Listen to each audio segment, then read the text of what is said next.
Hello, today I want to show you a process of making a height map into geometry using the Make 3D button in ZBrush.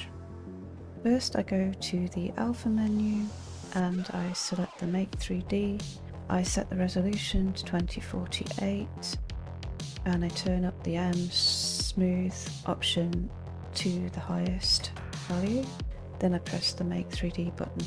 This takes a little while to compute, so I wait for that to finish. Once it has finished, I drag out the result onto the canvas.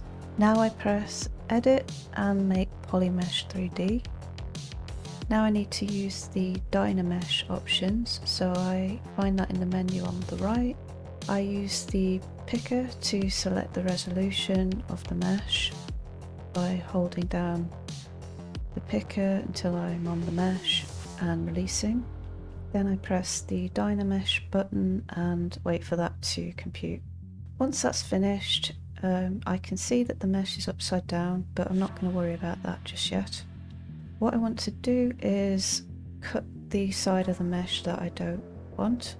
So I rotate it in the viewport and then use the knife rectangle tool to cut it down the middle, or cut as much off as I want.